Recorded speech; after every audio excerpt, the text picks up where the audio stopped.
चूँकि बहुत अफसोस की बात है कि कश्मीरी पंडितों का कश्मीर से भाग जाना ये एक ऐतिहासिक पॉइंट है, क्योंकि 1931 से हम भागते चले आ रहे हैं।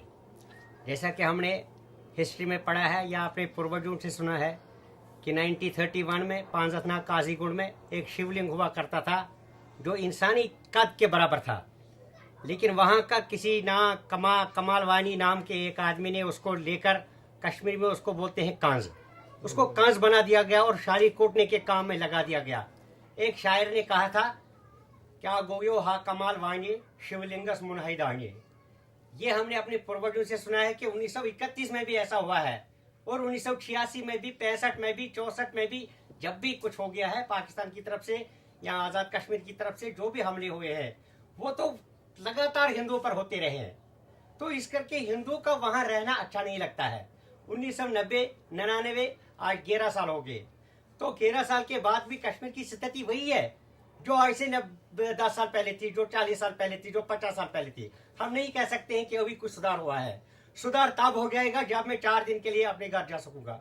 सुधार वो होता है जब मैं अपने बागीचे के 20 अखरोट किसी को दूंगा और 10,000 रुपये उससे ले लूंगा, लेकिन ऐसी कोई स्थिति हमें दिखाई नहीं देती है।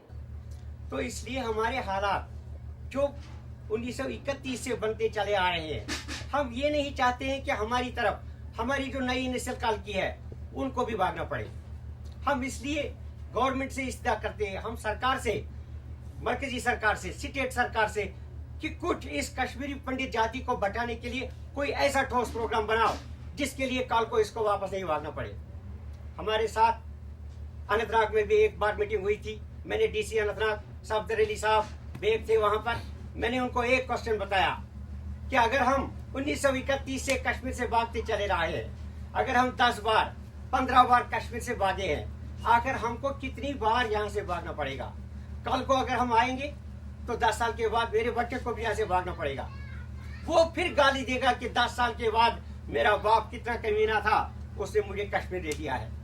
जैसे मैं अपने बाप को कह रहा हूँ, वो भी 1947 में चला गया था जम्मू, और यहाँ 2 साल के बाद वो फिर कश्मीर गया। तो आज मैं कोस रहा हूँ अपनी किस्मत को कि वो उल्लू का पट्टा क्यों वापस गया था।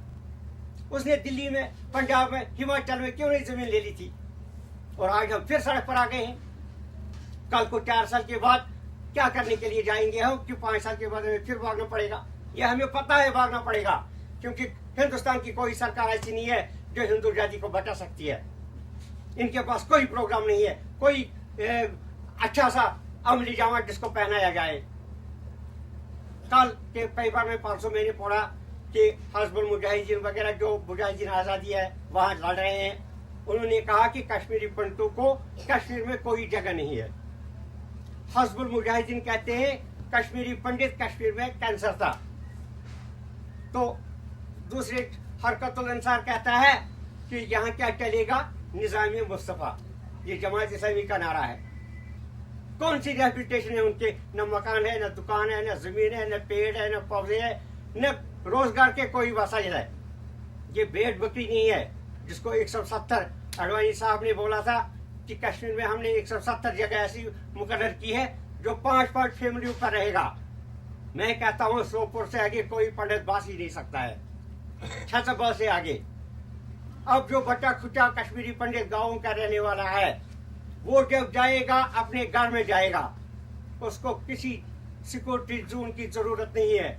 ये भेड़ बकरी नहीं है कि इसको किसी पालतू खाने में डाल दिया जाए, शाम को थोड़ा सा घास फूस डाल दिया तो बच गया।